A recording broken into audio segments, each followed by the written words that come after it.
Começando mais um vídeo, pessoal, para vocês no canal. Esse vídeo é muito importante para o canal e para o Brasil. O vídeo de hoje eu vou falar sobre Fernando Haddad. Sim, ele foi escolhido pelo Lula para ser o nosso ministro da Economia. No vídeo de hoje eu vou falar um pouco sobre quem foi e quem é Fernando Haddad e como ele pode afetar positivamente ou negativamente o nosso país. Para você que já é inscrito no canal, não se esqueça, pessoal, deixa aquele like confiante que o vídeo vai ser bom.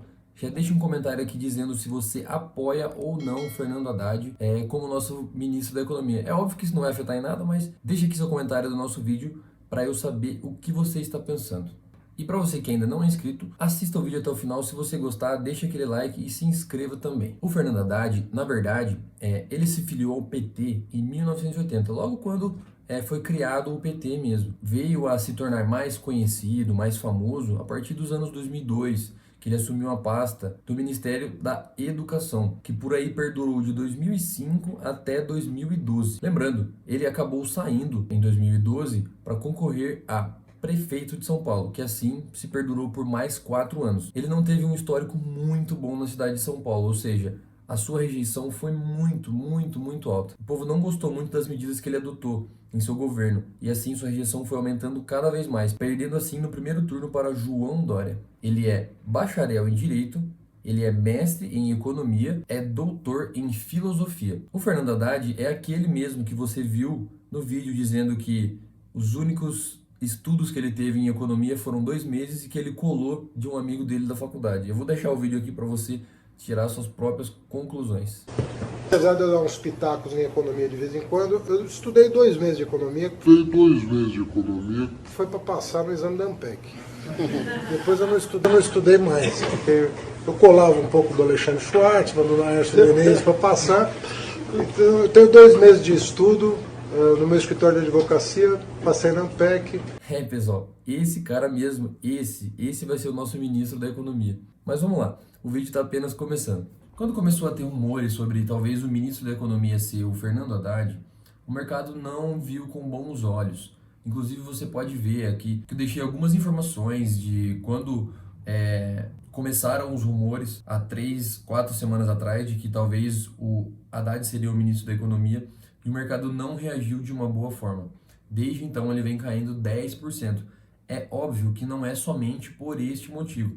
Eu vou explicar no decorrer do vídeo outras coisas que influenciaram na queda do Ibovespa. Mas você pode ver que o índice Ibovespa caiu 6,30 em média de um mês para cá, e o dólar se manteve pouco estável, eu diria. Bom, pessoal, para começar e entrar nesse assunto, no tema do vídeo, que é o que fazer com seus investimentos após o Haddad assumir o Ministério da Economia, antes de dizer o que você deve fazer, eu preciso dizer o que está acontecendo. As projeções que tínhamos, pessoal, antes era que o mercado iria se estabilizar nos 3,75 e no ano que vem iríamos começar a ver uma queda nessa taxa de juros. Você pode ver nas projeções aqui de uma reportagem de 18 de julho de 2022. A taxa Selic estava prevista de 3,75 no fim de 2022 e no fim de 2023 teríamos ela mais ou menos em 10,75. Agora, você pode ver na notícia ao lado, no dia 18 de novembro de 2022, a gente tem uma atualização, ou seja, não é mais o 10,75, as projeções já estão visando para 11,50. E antes era 11,25, ou seja, tem mostrado uma projeção elevada. E o que isso acarreta? O que isso quer dizer, João? O que quer dizer que a taxa Selic está subindo? Quer dizer que a gente pode deixar nosso dinheiro investido em renda fixa mais tempo? Sim, com certeza.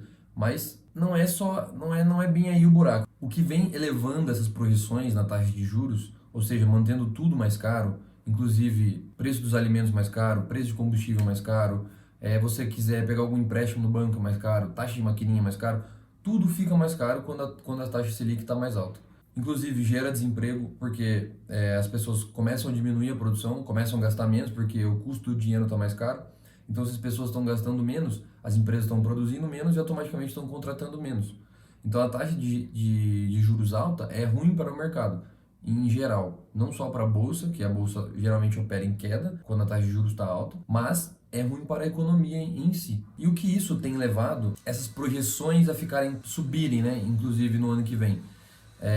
Pelo fato da PEC da transição também, é lógico, junto o ministro da Economia, que não é um nome muito forte, junta também a PEC da transição, que é uma PEC que vem dando o que falar por aí, que estimulava-se um rombo de 200 bi por ano, ou seja, em 4 anos, e disse furar o teto em 800 bilhões. Essa PEC, ela não foi aprovada. Ela teve os seus ajustes, teve a diminuição, e o que está perdurando hoje é 145 bi por 2 anos só. Então a gente reduziu drasticamente a quantidade que iria ser gasta. É lógico, é um valor absurdo comparado ao que era? Não, mas ainda assim continua sendo um valor absurdo, que não precisaria ter esse rombo. E como vocês podem ver, vários sites estão reportando sobre como a PEC da transição pode aumentar o risco fiscal. Isso do risco fiscal eleva a taxa Selic, entende? Então é por isso que eu estou querendo explicar para vocês. Se tem muito gasto, se o governo está gastando mais do que está rendendo, do que está entrando, automaticamente a conta não bate. Se você ganha R$1.000 por mês e suas contas estão ficando em 1.500, todo mês você está devendo R$500.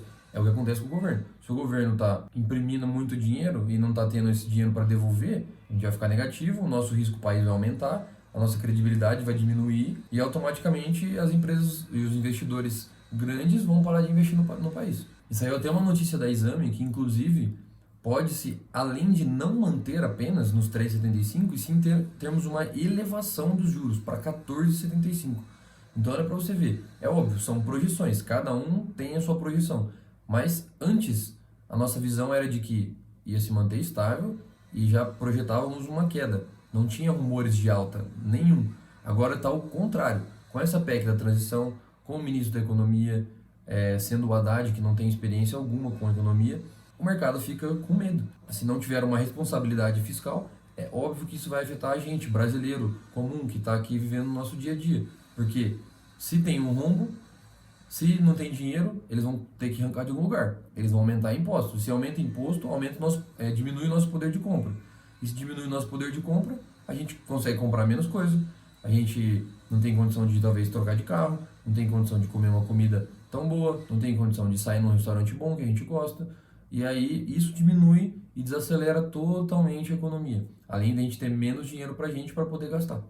E como eu disse anteriormente, a PEC da transição, ela pode sim ser um dos motivos da taxa de Selic ter se mantido no alto e das projeções futuras também se manterem acima do que tinha previsto há 6 meses atrás. Além disso, a PEC da transição, se aprovada, pode acabar reduzindo a nossa credibilidade perante a outros países. E isso aumenta o nosso risco país.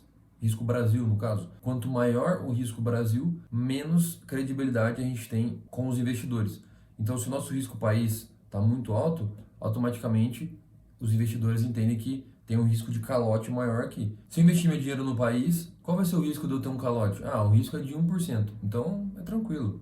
1% é muito pouco, 99% de dar certo. Se o nosso risco país está aumentando, se o risco de calote está aumentando, está em 10%, eles vão pensar, putz, compensa investir meu dinheiro aqui no Brasil ou compensa investir nos Estados Unidos? Que também tem uma taxa que está aumentando gradativamente mais. Só para vocês saberem, como eu disse anteriormente, o projeto anterior da PEC da transição era de 200 bi em 4 anos, então ia ser um gasto de 800 bilhões de reais em 4 anos. O projeto atual, que eles tiraram coisa, colocaram coisa, tira Bolsa Família, põe Bolsa Família, tira não sei o que, põe isso, chegaram num acordo de 145 bi por 2 anos, então reduziu bastante. Foi mandado para a Câmara dos Senadores, foi aprovado, agora foi para os deputados. Tá para ser votado hoje na Câmara, hoje dia 13/12 de 2022. Vamos ver o que vai acontecer. E para finalizar, pessoal, a pergunta que não quer calar. O Haddad é um ministro bom para a gente ou não? Ele é uma boa opção ou não? Vamos aos fatos. O Haddad, ele é, sim, formado em Direito, tem a sua OAB, ele pode exercer, tem no seu currículo mestre em doutorado, mas, segundo ele colou para passar. O Haddad, ele nunca exerceu um cargo de economista. Então, o Haddad, ele é um político. O Paulo Guedes, ele não era político. O Paulo Guedes, ele era e é um economista. Então, tem uma grande diferença nisso. Então, político, eu vejo que faz política. Então, o Haddad vai entrar para fazer o quê? Política. E o Paulo Guedes, ele é um economista. Então, ele entrou para fazer a economia girar. Então, eu vejo que é uma grande diferença entre Paulo Guedes e Haddad. Se o Haddad vier e fizer um ministério bom, cuidar do Brasil da maneira correta, eu vou vir aqui e vou elogiar ele da mesma forma. Mas eu vejo que, independente se você é direita ou se você é esquerda, o Haddad, não é um ministro da economia. Eu estava assistindo um vídeo há um tempo atrás que fala sobre isso. Deu um exemplo maravilhoso. O exemplo é o seguinte: qual é a coisa mais importante para um país? É a economia? A economia é muito importante. É a saúde? A saúde é muito importante. É a educação? A educação é importante. Beleza, mas o que vem antes? Se você não tiver dinheiro para investir na saúde, adianta? Não. Se você não tiver dinheiro para investir na educação, adianta? Não adianta. Então, o que vem primeiro? A economia. Então, se você não tem um ministro da economia bom, não interessa se a saúde tá bom, tá ruim, não interessa se a educação tá bom, tá ruim. Se você não tiver dinheiro para enviar para essas áreas, ela não vai se desenvolver. Então, antes de tudo, precisamos ter um ministro e um ministério da economia alinhados e de uma forma correta que funcione. Então, na minha humilde opinião, que eu não sou ninguém, mas eu acredito que o Haddad não é uma opção boa para ser nosso ministro da economia. Ele foi ministro da educação por muito tempo, então eu acredito que ele deveria continuar nessa área e não ir diretamente para a economia, porque a economia é uma coisa muito fundamental para todo mundo no país. E para fechar, pessoal, eu vou mostrar para vocês o que você pode fazer com os seus investimentos, independente se vai ser Fernando Haddad, se vai ser Paulo Guedes ou se vai ser o Joãozinho da esquina. O que você deve fazer sempre com os seus investimentos? O primeiro, o mercado, ele precifica tudo. Independente se vai levar um tempo ou não, mas ele está sempre buscando precificar os acontecimentos. Então você pode ver que de um mês para cá o mercado já caiu mais de 10%.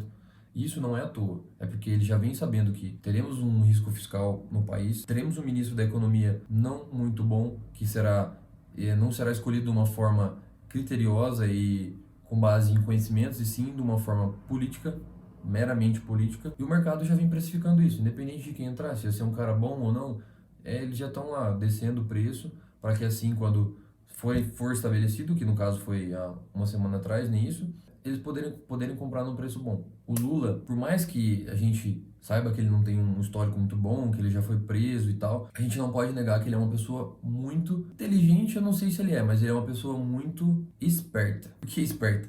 Cara, ele teve, sei lá, 40, 50 dias para anunciar o ministro da Economia, e ele vai anunciar uma hora antes do Jogo do Brasil? Mind Games, não é possível, cara, não é possível. Então eu vejo que ele é esperto. Eles podem muito bem também tá soltando só o Haddad agora pro mercado ficar com medo, e aí sim, quando ele assumir dia 1º de janeiro, soltar um cara bom da economia, e aí sim o mercado, sabe, andar. Então eu vejo assim, vamos esperar o que vai acontecer, continuem com seus aportes regulares, comprando todo mês um pouquinho de ação, um pouquinho de fundo imobiliário, um pouquinho renda fixa, um pouquinho fora do país, porque é essa diversificação que vai fazer sua carteira sempre tá crescendo, sempre tá mostrando resultado. E é o que eu falo, os seus investimentos não tem que ser para agora. Seus investimentos são para longo prazo, para daqui 10, 20 anos, para sua aposentadoria. Pensa isso. Em vez de você deixar seu dinheiro parado no banco e sua conta crescendo, que você acha que está crescendo, mas que cada ano que passa, com a inflação, o seu dinheiro diminui. E eu não falo a quantidade, porque a quantidade não vai diminuir, mas sim o poder de compra dele diminui. Eu não canso de falar. Se você tem R$ 1.000 hoje e a inflação que no fim do ano foi de 10%, ano que vem você não compra mais as coisas as mesmas coisas que você comprava com R$ 1.000 agora, ano que vem você não vai comprar mais. Você só vai ter um poder de compra de R$ 900, porque foi 10% de inflação. Entende? Você vai ter os R$ 1.000 lá no banco, um pouquinho mais até. Só que você não vai conseguir comprar as mesmas coisas que você comprava no ano passado. A taxa Selic está mantida no valor de 3,75. E as projeções que vemos é para que ela se mantenha nesse patamar ou abaixo só um pouquinho. Então o investimento em renda fixa é um investimento ótimo para que você consiga pelo menos deixar seu dinheiro pagando a inflação. Caso você queira se arriscar um pouco mais, eu recomendaria ações de energia, ações de saneamento, ações de bancos, ações de celulose, que geralmente elas são atreladas ao dólar. Tenha sempre dólar na sua carteira, porque dólar é a moeda mais segura do mundo. Então eu recomendaria que você criasse uma conta na Avenue, que você transferisse dinheiro para lá, porque lá você consegue dolarizar o seu patrimônio, você consegue pegar os seus reais e converter eles em dólar, entende? Então você consegue ganhar na valorização do dólar também. Além disso, também você pode investir em ações, em ETFs, que é o que eu faço. Eu invisto em ETFs lá nos Estados Unidos, diretamente pela Avenue. Para finalizar, pessoal, independente de quem entre, seja um ou seja outro,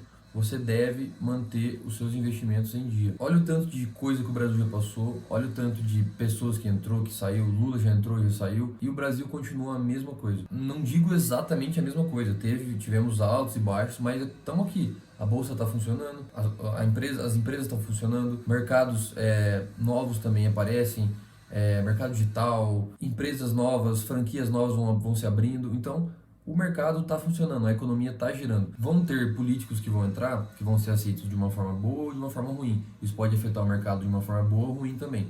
Mas, independente disso, a gente tem que manter o padrão de nossos aportes regularmente, mensalmente, para que lá na frente, no longo prazo, a gente consiga ver sim o nosso patrimônio crescendo e os juros compostos agindo a nosso favor, seja com dividendos, seja com a valorização do ativo. A minha opinião é a seguinte: o Fernando Haddad não é a melhor opção para o nosso governo, para o nosso país, mas infelizmente, ou independente do que a gente pense, ele já foi escolhido. Então a gente tem que aceitar isso e saber o que a gente vai fazer a partir disso. Se a gente vai ficar só apenas se lamentando e reclamando, ou se a gente vai saber ganhar dinheiro em cima disso. E se a gente vai continuar nossos aportes, continuar a nossa regularidade, continuar estudando e indo atrás de conhecimento, indo atrás de novos investimentos, indo atrás de novos mercados, para que assim a gente consiga diversificar nosso patrimônio e diversificar nosso risco também. Se você gostou do vídeo, pessoal, não se esqueça de deixar um like, se inscreva aqui no canal e me desculpe também de não estar postando vídeo toda semana. Eu sei que eu me comprometi em toda segunda-feira a postar vídeo,